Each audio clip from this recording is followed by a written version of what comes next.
الحمدللہ والصلاۃ والسلام علی رسول اللہ وعلی آلہ وصحبہ ومن والہ۔ پیارے بھائیوں اور دینی بہنوں، السلام علیکم ورحمۃ اللہ وبرکاتہ۔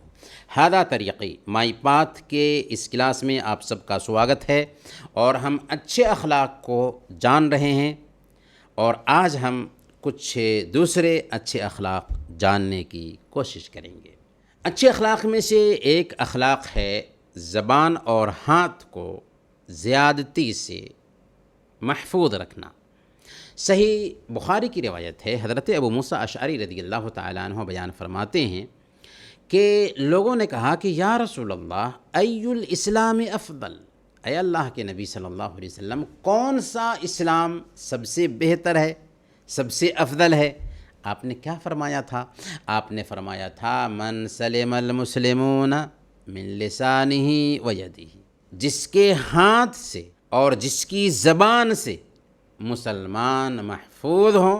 اگر آپ کے ہاتھ سے اور آپ کی زبان سے دوسرے محفوظ رہیں تو آپ کا اسلام سب سے بہتر اسلام ہے کہ زبان کی حفاظت کر لی جائے اور ہاتھ کی حفاظت کر لی جائے۔ دوسروں کے حقوق پر زیادتی کرنا جائز نہیں ہے، چاہے معمولی زیادتی ہی کیوں نہ ہو، اور سب سے بہتر مسلمان وہ ہوتا ہے جس کی تکلیف سے دوسرے مسلمان محفوظ رہیں، بلکہ دوسرے انسان محفوظ رہیں۔ چاہے زبان سے تکلیف پہنچائی جائے، چاہے ہاتھ سے تکلیف پہنچائی جائے، یا دوسرے اعضاء و جوارح سے تکلیف پہنچائی جائے، یہاں تک کہ دل میں اگر ہم کسی دوسرے کے بارے میں جلن رکھتے ہیں، حسد رکھتے ہیں، تو یہ بھی ایک طرح سے تکلیف پہنچانا ہے۔ اور یہاں اللہ کے نبی صلی اللہ علیہ وسلم زبان اور ہاتھ کا خاص طور پر جو ذکر کر رہے ہیں وہ اس طور پر کہ عام طور پر زبان ہی دل کی ترجمانی کرتی ہے، اور زبان کی کاٹی ہوئی کھیتیاں ہی ایک انسان کو جہنم میں لے جانے والی ہیں۔ اسی لیے ایک حدیث میں اللہ کے نبی صلی اللہ علیہ وسلم بیان فرماتے ہیں، سنن ترمذی کی ایک حدیث ہے کہ جب ایک بندہ صبح کرتا ہے فَإِنَّ الْأَعْضَاءَ كُلَّهَا تُكَفِّرُ اللسان، تو اس کے سارے اعضاء و جوارح زبان سے گزارش کرتے ہیں، ریکویسٹ کرتے ہیں، اتق اللہ فینا فإنما نحن بک، اے زبان ہم سب کے بارے میں اللہ کا ڈر رکھنا، کیونکہ تم ٹھیک رہی تو ہم سب ٹھیک رہیں گے، تو اگر خراب ہو گئی تو ہم سب خراب ہو جائیں گے۔ تو زبان نہایت ہی خطرناک ہے، اگر اس کا استعمال غلط کام میں ہوا تو۔ ہاں، زبان سے اچھا کام کریں گے تو زبان نہایت ہی بہتر چیز ہے۔ اسی طریقے سے ہاتھ کا بھی ذکر اس لیے خاص طور پر کیا گیا کہ اکثر کام ہاتھ سے ہی انجام دیے جاتے ہیں۔ اگر اچھا کام کرتے ہیں تو بہت ہی اچھا عمل ہوگا، اگر ہاتھ سے برا کام کرتے ہیں تو یہ برا عمل ہوگا۔ اور ایک مسلمان جو ہوتا ہے اپنی زبان سے اور اپنے ہاتھ سے دوسروں کو محفوظ رکھتا ہے، اپنی زبان سے دوسروں کو نقصان نہیں پہنچاتا، اپنے ہاتھ سے دوسروں کو نقصان نہیں پہنچاتا۔ اخلاقی خوبیوں میں سے ایک خوبی ہے مسلمان کا اپنے بھائی سے محبت کرنا۔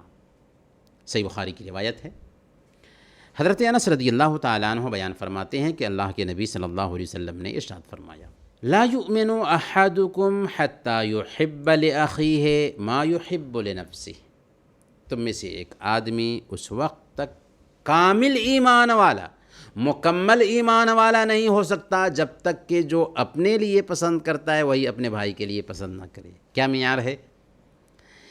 کامل ایمان کا معیار یہ ہے کہ ہم جو اپنے لیے پسند کرتے ہیں وہی اپنے بھائی کے لیے بھی پسند کریں۔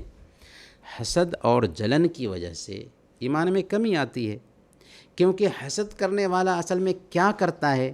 وہ یہ چاہتا ہے کہ جو نعمت اس کے بھائی کو حاصل ہے وہ اس سے چھن جائے اور اسے مل جائے۔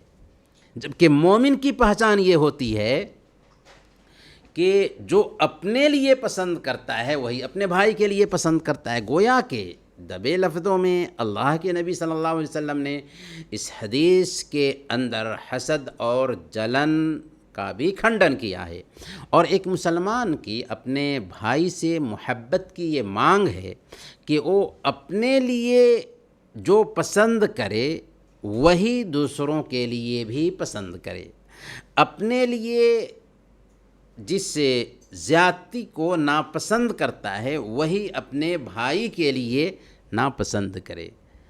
اور اس میں ایک اہم نقطہ یہ بھی پایا جاتا ہے کہ ایک انسان سوارتھ سے ساودھان رہے، اپنا فائدہ نہ دیکھے، کیونکہ ایک مسلمان اپنا فائدہ نہیں دیکھتا بلکہ جو اپنے لیے پسند کرتا ہے وہی اپنے بھائی کے لیے پسند کرتا ہے۔ اگر یہ بات اس کو سمجھ میں آ جائے کہ جو میں اپنے لیے پسند کرتا ہوں وہی اپنے بھائی کے لیے پسند کروں تو سارے مسائل حل ہو جائیں گے۔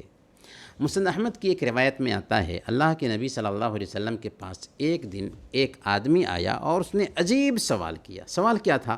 کہا کہ اے اللہ کے نبی صلی اللہ علیہ وسلم، مجھے زنا کی اجازت دیجیے، ویبھچار کی اجازت دیجیے۔ اللہ کے نبی صلی اللہ علیہ وسلم اسے یہی احساس دلاتے ہیں کہ سنو، کیا تم اپنی ماں کے لیے اسے پسند کرو گے؟ وہ کہتا ہے کہ نہیں۔ آپ نے فرمایا تو پھر وہ بھی تو کسی دوسرے کی ماں ہے۔ آپ نے پوچھا کہ کیا تم اپنی بہن کے لیے یہ پسند کرو گے؟ اس نے کہا کہ نہیں۔ آپ نے فرمایا تو وہ بھی تو کسی کی بہن ہے۔ آپ نے کہا کہ کیا تم اپنی بیٹی کے لیے یہ کام پسند کرو گے؟ اس نے کہا کہ نہیں۔ آپ نے فرمایا وہ بھی تو کسی کی بیٹی ہے۔ آپ نے فرمایا کہ کیا تو اپنی خالہ کے لیے اسے پسند کرے گا؟ اس نے کہا کہ نہیں۔ آپ نے فرمایا وہ بھی تو کسی کی خالہ ہے۔ آپ نے پوچھا کہ کیا تو اپنی پھوپھی کے لیے یہ کام پسند کرے گا؟ اس نے کہا کہ نہیں۔ آپ نے فرمایا وہ بھی تو کسی کی پھوپھی ہے۔ پھر اخیر میں اللہ کے نبی صلی اللہ علیہ وسلم نے اس کے سینے پہ ہاتھ رکھا اور اس کے لیے دعا کی، اللہم اغفر ذنبہ وطہر قلبہ وحسن فرجہ، کہ اللہ اس کے گناہ کو معاف فرما دے، اس کے سینہ کو پاکیزہ کر دے اور اس کے شرمگاہ کی حفاظت فرما۔ چنانچہ اللہ کے نبی صلی اللہ علیہ وسلم کے پاس سے گیا تو وہ ہر طرح کے گناہ کے ارادہ سے بالکل دور ہو چکا تھا۔ یہاں پر اللہ کے نبی صلی اللہ علیہ وسلم دراصل اسے احساس دلاتے ہیں کہ جو تم اپنے لیے پسند کرتے ہو وہی سامنے والے کے لیے پسند کرو۔ تم یہ پسند نہیں کرتے کہ تمہاری ماں کے ساتھ، تمہاری بیٹی کے ساتھ، تمہاری بہن کے ساتھ، تمہاری خالہ کے ساتھ، تمہاری پھوپھی کے ساتھ زنا کیا جائے، تو پھر تم آخر دوسروں کی ماں، دوسروں کی بیٹی، دوسروں کی خالہ، دوسروں کی پھوپھی کے ساتھ یہی عمل کیوں کرنا چاہتے ہو؟ اچھے اخلاق میں سے ایک اخلاق ہے مومنوں کے بیچ دوسروں کی مدد کرنے کا جذبہ۔ صحیح بخاری اور صحیح مسلم کی روایت ہے، حضرت ابو موسیٰ اشعری رضی اللہ تعالیٰ عنہ بیان فرماتے ہیں کہ اللہ کے نبی صلی اللہ علیہ وسلم نے ارشاد فرمایا، المؤمن للمؤمن کالبنیان یشد بعضہ بعضا، ایک مومن دوسرے مومن کے لیے عمارت کے جیسے ہے، جس کی ایک اینٹ دوسرے اینٹ کو تھامے رہتی ہے، جس کا ایک حصہ دوسرے حصہ کو تھامے رہتا ہے۔ ایک گھر جب ٹھوس ہوتا ہے تو اس میں کیا ہوتا ہے؟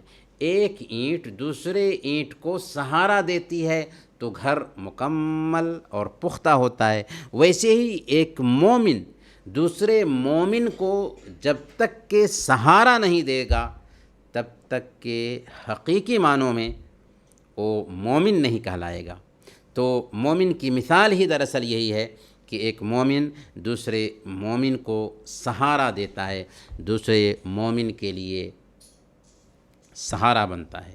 اللہ کے نبی صلی اللہ علیہ وسلم نے مومن کی تشبیہ اپنے بھائی کی مدد کرنے، اس کا ہیلپ کرنے کے حوالے سے ایک عمارت سے دی ہے، جس کا ایک حصہ دوسرے حصہ کو شکتی پہنچاتا ہے، طاقت پہنچاتا ہے، کیونکہ عمارت تیار نہیں ہو سکتی اور نہ ہی اس کا فائدہ حاصل ہو سکتا ہے جب تک کہ اس کا بعد حصہ کو تھامے نہ رہے اور ایک دوسرے کو طاقت نہ پہنچائے۔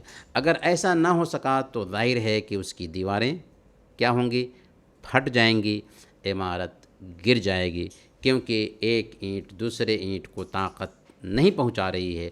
اسی طرح ایک مومن کے دین اور دنیا کا معاملہ اپنے بھائی کی مدد اور اس کے ہیلپ کے بغیر ٹھیک نہیں رہ سکتا۔ اگر اس کا کوئی بھائی محتاج ہے، اگر اس کا کوئی بھائی ضرورت مند ہے، تو اس کی ذمہ داری بنتی ہے کہ وہ اس کی ضرورت پوری کرے، اس کا ساتھ دے اور آگے آ کر کے اس کی مدد کرے۔ صحیح بخاری کی روایت ہے، اللہ کے نبی صلی اللہ علیہ وسلم نے کہا، تر المؤمنین فی تراحمہم وتوادہم وتعاطفہم کمثل الجسد الواحد اذا اشتکا منہ عضو تداعی لہ سائر الجسد بالسہر والحمى، کہ مومنوں کی آپس میں رحم دلی، محبت اور نرمی میں مثال ایک جسم کے جیسے ہے کہ اس کے ایک حصے کو کوئی تکلیف پہنچتی ہے تو سارا جسم بخار اور بے خوابی کا شکار ہو جاتا ہے۔ یعنی ایک مسلمان رحم دلی میں، خیر خواہی میں، دوسروں کی مدد کرنے میں ایک جسم کے جیسے ہے کہ جسم کے کسی ایک حصے میں درد ہو تو صرف ایک حصہ تکلیف محسوس نہیں کرتا، بلکہ سارا جسم اس تکلیف کا احساس کرتا ہے۔ بالکل ویسے ہی ایک مسلمان کو کوئی تکلیف پہنچتی ہے تو اس تکلیف کا احساس دنیا کے کونا کونا میں رہنے والے مسلمان کو ہونا چاہیے۔ یہ ایمان کی مانگ اور اس کا تقاضا ہے۔ اچھے اخلاق میں سے ایک اخلاق ہے ایک آدمی کا پڑوسیوں کے ساتھ اچھا معاملہ کرنا۔ صحیح بخاری اور صحیح مسلم کی روایت ہے، حضرت ابو ہریرہ رضی اللہ تعالیٰ عنہ بیان کرتے ہیں کہ اللہ کے نبی صلی اللہ علیہ وسلم نے ارشاد فرمایا، من کان یؤمن باللہ والیوم الآخر فلا یؤذی جارہ ومن کان یؤمن باللہ والیوم الآخر فلیکرم ضیفہ ومن کان یؤمن باللہ والیوم الآخر فلیقل خیرا او لیصمت۔ جو آدمی اللہ پر اور آخرت کے دن پر ایمان رکھتا ہو وہ اپنے پڑوسی کو نہ ستائے۔ جو آدمی اللہ پر اور آخرت کے دن پر ایمان رکھتا ہو وہ اپنے مہمان کی عزت کرے۔ جو آدمی اللہ پر اور آخرت کے دن پر ایمان رکھتا ہو وہ اچھی بات کرے یا خاموش ہو جائے، اچھی بات کرے یا خاموش ہو جائے۔ اس حدیث میں بنیادی طور پر اللہ کے نبی صلی اللہ علیہ وسلم نے 3 باتوں کی رہنمائی کی ہے۔ پہلی بات یہ کہ ایمان اور آخرت پر یقین کی مانگ یہ ہے کہ ایک بندہ اپنے پڑوسی کو اذیت نہ پہنچائے، کشٹ نہ پہنچائے۔ دوسرے نمبر پر وہ اپنے مہمان کے ساتھ اچھا معاملہ کرے، مہمان کی عزت کرے، اور تیسرے نمبر پر بھلی بات کرے یا خاموش رہے۔ اسلام نے اچھے کاموں پر ہمیں ابھارا ہے اور برے کاموں سے ہمیں روکا ہے۔ اچھے کاموں میں ایک دوسرے کا ساتھ دینا چاہیے اور ایک دوسرے کا مددگار بننا چاہیے، اور پڑوسیوں کو تکلیف پہنچانے سے رک جانا چاہیے، کیونکہ دراصل یہی اس حدیث کا خاص پیغام ہے۔ پڑوسیوں کے ساتھ اچھا معاملہ کرنے میں یہ بات آتی ہے کہ ان کو تکلیف نہ پہنچائی جائے اور ان کی اجازت کے بغیر ان کے گھر میں تاک جھانک نہ کیا جائے، کیونکہ یہ بہت ہی گندی عادت ہے کہ اپنی کھڑکی سے پڑوسیوں کی حرمت کی جگہ کو دیکھا جائے۔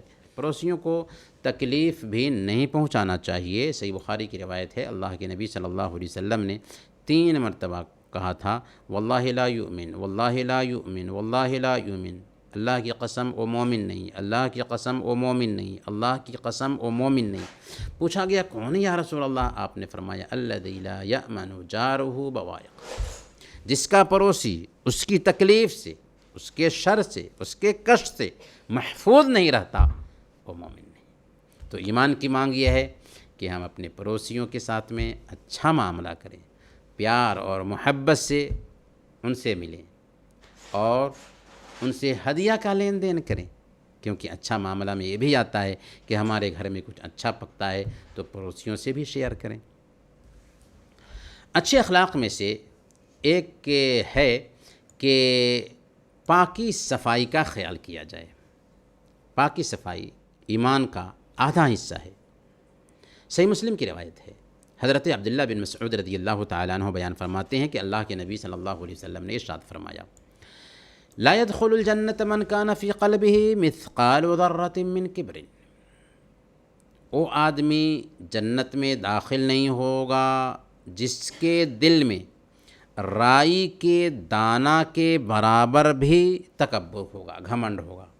گویا کہ جس انسان کے دل میں گھمنڈ ہوگا، تکبر ہوگا، چاہے مال کی وجہ سے ہو، چاہے پیسے کی وجہ سے ہو، چاہے عہدہ کی وجہ سے ہو، چاہے کسی وجہ سے بھی ہو، اگر وہ گھمنڈ کرتا ہے، تکبر کرتا ہے، اپنے علم پر تکبر کرتا ہے، مال پر تکبر کرتا ہے، عہدہ پر تکبر کرتا ہے، تو ایسا انسان جنت سے محروم کر دیا جائے گا۔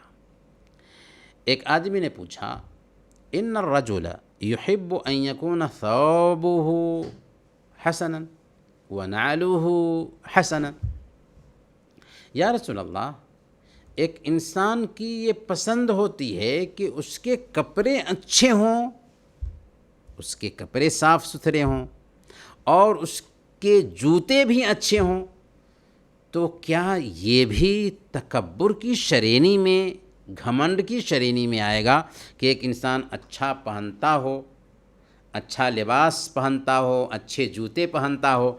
آپ نے فرمایا، ان اللہ جمیل یحب الجمال، قطعا نہیں، اللہ خوبصورت ہے، خوبصورتی کو پسند کرتا ہے، اس لیے اگر تم اچھا لباس پہنتے ہو، اچھے جوتے پہنتے ہو تو یہ تو مطلوب ہے۔ اللہ تعالیٰ خوبصورت ہے، خوبصورتی کو پسند کرتا ہے، یہ اچھی عادت ہے۔ البتہ تکبر یہ ہے کہ الکبر بطر الحق وغمط الناس، تکبر حق کو ہر دھرمی کے ساتھ نہ ماننا اور لوگوں کو حقیر اور تچھ سمجھنا ہے۔ تکبر کیا ہے؟ یا تکبر کرنے والا آخر میں کیا کرتا ہے؟ وہ گھمنڈ کی وجہ سے، ہر دھرمی کی وجہ سے حق بات کا انکار کرتا ہے، حق بات کو نہیں مانتا اور لوگوں کو حقیر سمجھتا ہے۔ وہ کیا ہوتا ہے ہمارے سامنے میں؟ اس کی کیا حیثیت ہے ہمارے سامنے میں؟ تو اپنے آپ کو بڑا ثابت کرتا ہے اور سامنے والے کو حقیر سمجھتا ہے اور حق بات کا انکار کرتا ہے، گھمنڈ کی وجہ سے، تکبر کرنے کی وجہ سے۔ گویا کہ گھمنڈ اور تکبر ایک مسلمان کی شان کے خلاف ہے اور تکبر اور گھمنڈ حرام ہے۔ اسی طریقے سے پاکی صفائی کو اسلام پسند کرتا ہے، اور پاکی صفائی میں یہ بات بھی آتی ہے کہ ایک انسان کے لباس اچھے ہوں، ایک انسان کا پہناوا اچھا ہو۔ گھر، مدرسہ اور روڈ کی صفائی کا ہمیں خاص خیال رکھنا چاہیے، اور اللہ کے نبی صلی اللہ علیہ وسلم نے پاکی صفائی کی اتنی اہمیت بیان فرمائی کہ اسے ایمان کا حصہ ٹھہرایا۔ صحیح مسلم کی روایت ہے، اللہ کے نبی صلی اللہ علیہ وسلم نے ارشاد فرمایا، الطہور شطر الایمان، پاکی صفائی آدھا ایمان ہے۔ آدھا ایمان تو یہ ہے کہ دل کفر اور شرک سے محفوظ ہو، دل میں اللہ کی ذات پر ایمان ہو، اور آدھا ایمان ظاہر کو پاک رکھنا ہے، یعنی پاکی صفائی کا خیال کرنا ہے۔ پاکی صفائی کے لیے ہی اسلام نے مسواک کرنے کی تاکید کی ہے، بغل کے بال صاف کرنے، ناخن کاٹنے، ناف کے نیچے کے بال موڑنے، ان کاموں کی تاکید کی ہے اور انہیں سنن فطرت میں شامل کیا ہے تاکہ پاکی صفائی کا ایک مسلمان اہتمام کر سکے۔ اچھے اخلاق میں سے ایک اخلاق ہے ایمان کی چاشنی حاصل کرنا۔ ایمان کی چاشنی کیا ہے؟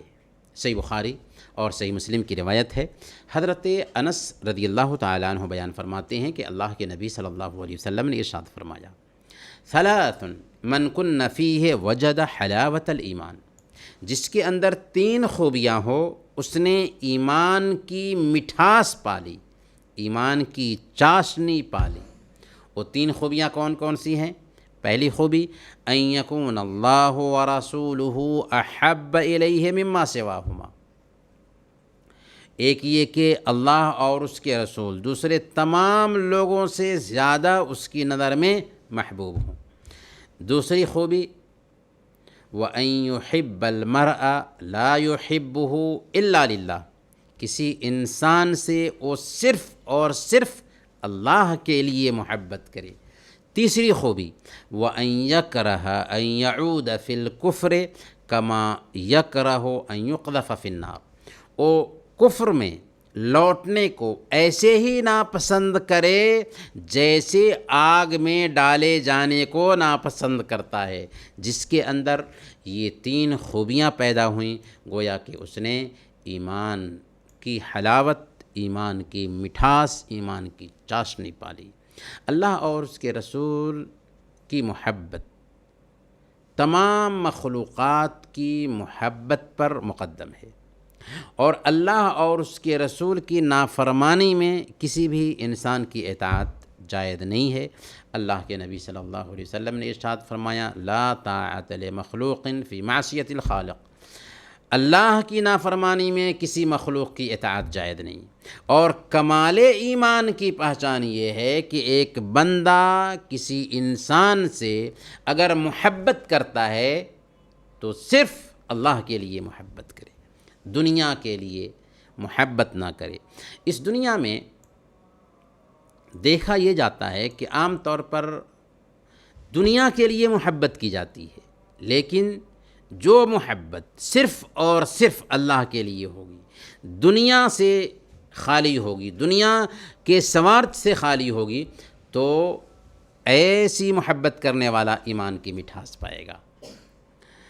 اسی طریقے سے اللہ رب العالمین نے اس کو ایمان کی ہدایت دی، ایمان کی ہدایت پانے کے بعد کفر کی طرف لوٹنے کو وہ ایسے ناپسند کرے جیسے آگ میں ڈالے جانے کو ناپسند کرتا ہے، تو ایسا آدمی بھی حقیقت میں ایمان کی ایک اعلیٰ درجے کو پا لیتا ہے۔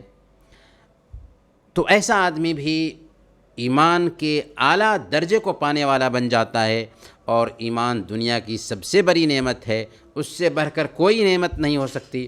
جب انسان اس کی قدر کو پہچان لیتا ہے تو وہ دنیا سے سمجھوتا نہیں کرتا، بلکہ وہ ایمان کو سب سے آگے رکھتا ہے۔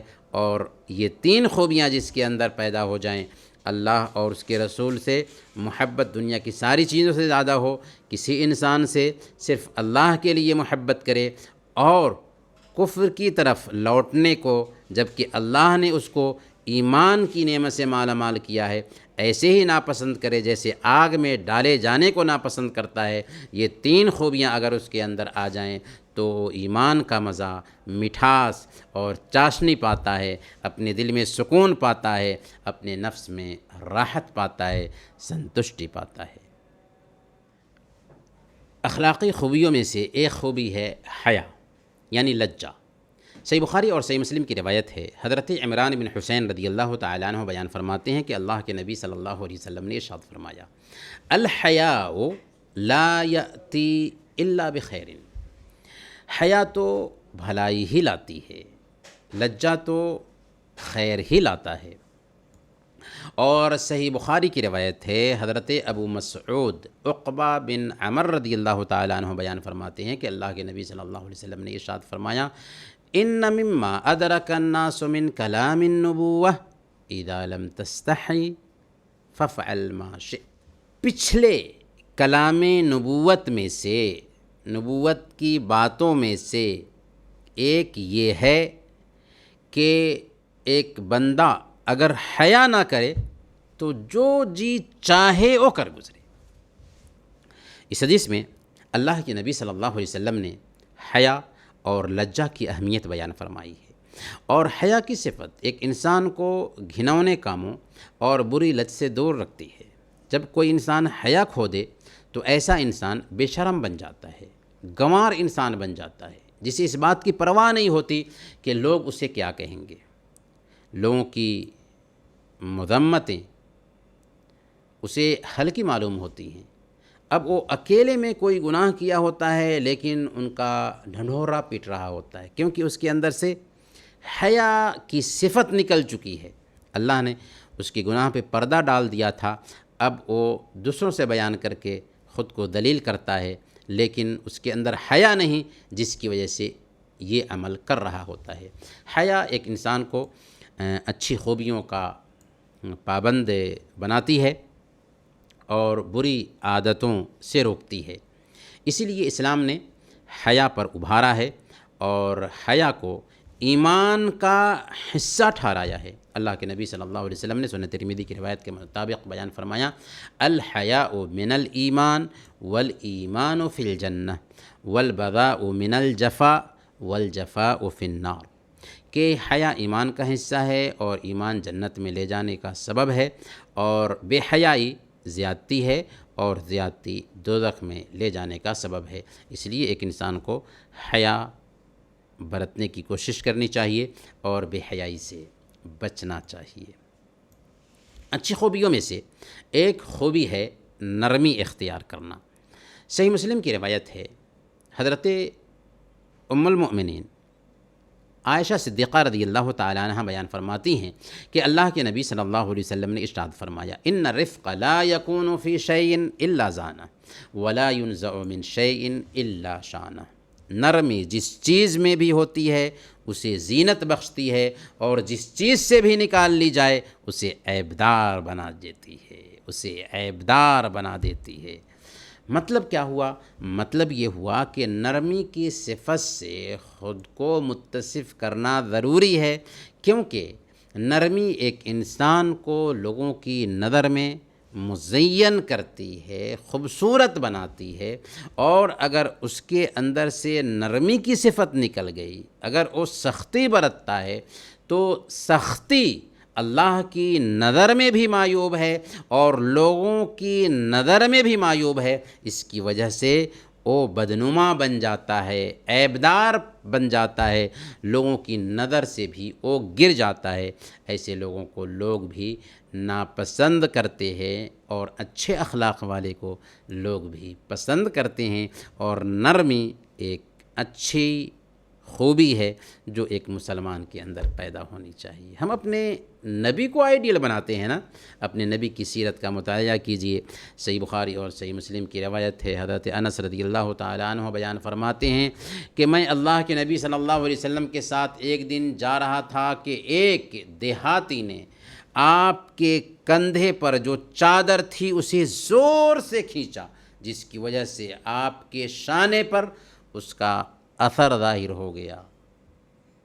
آپ اس کی طرف دیکھتے ہیں، مسکراتے ہیں، وہ کہتا ہے کہ اے محمد، اللہ کا جو مال ہے اس میں سے ہمیں بھی دینے کا حکم دو۔ آپ مسکراتے ہوئے کہتے ہیں کہ اس کو اللہ کے مال میں سے دیا جائے، بیت المال میں سے اس کی کچھ مدد کی جائے۔ تو یہ تھا اللہ کے نبی صلی اللہ علیہ وسلم کا اخلاق کہ آپ ہر انسان سے نرمی کا معاملہ کرتے تھے، تو ہمیں بھی نرمی کی خوبی اپنانی چاہیے۔ پیارے بھائیوں اور دینی بہنوں، یہ کچھ اچھے اخلاق تھے جن پر اسلام ہمیں ابھارتا ہے، اور محمد صلی اللہ علیہ وسلم کی زندگی کو جب آپ پڑھیں گے تو آپ پائیں گے کہ آپ ہر اچھے اخلاق سے اپنے آپ کو مزین کرتے تھے اور ہر برے اخلاق سے اپنے آپ کو دور رکھے ہوئے تھے۔ اسی لیے سید عائشہ صدیقہ رضی اللہ تعالی عنہا سے ایک آدمی نے پوچھا تھا کہ محمد صلی اللہ علیہ وسلم کے اخلاق کیسے تھے، تو انہوں نے کیا جواب دیا تھا؟ انہوں نے کہا تھا کان خلق القرآن، آپ کا اخلاق قرآن تھا، یعنی آپ قرآن کا چلتا پھرتا نمونہ تھے۔ قرآن کو تھیوری سمجھو اور اللہ کے نبی صلی اللہ علیہ وسلم کو اس کی عملی شکل سمجھو، پریکٹیکل نمونہ سمجھو۔ اس لیے ہمیں بھی اچھے اخلاق سے اپنے آپ کو مزین کرنا چاہیے۔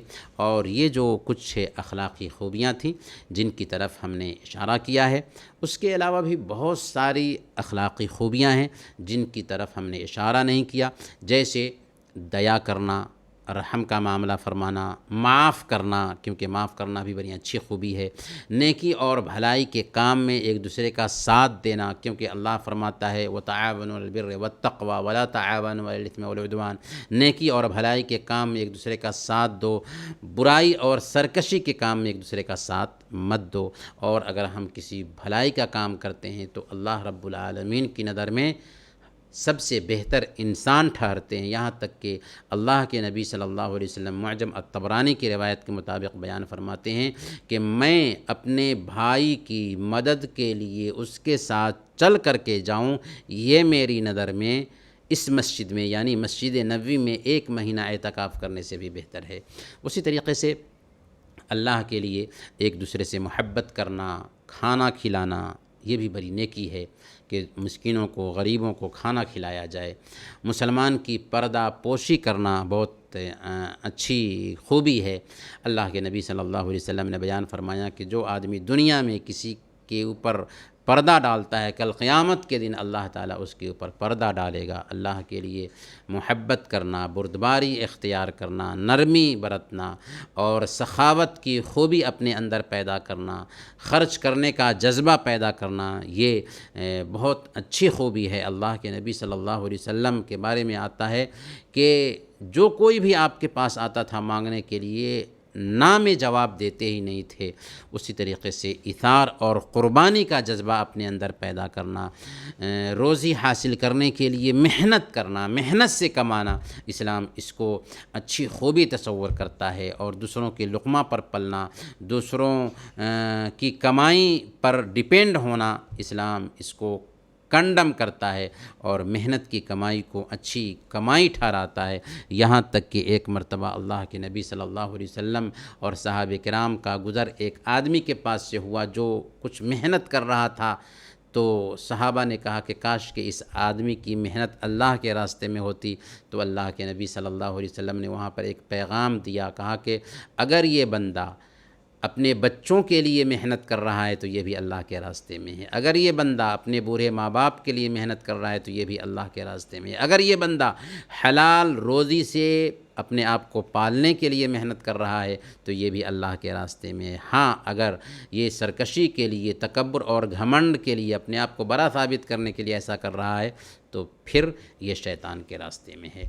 اسی طریقے سے عفت اختیار کرنا، اپنی عزت کی حفاظت کرنا، بہادری اور اللہ پر توکل، اللہ پر بھروسہ، اور بھروسہ کا مطلب یہ ہوتا ہے کہ اسباب یعنی بچاؤ اختیار کرتے ہوئے نتیجہ کو اللہ کے سپرد کرنا اور اللہ پر بھروسہ کرنا، یہ توکل ہے۔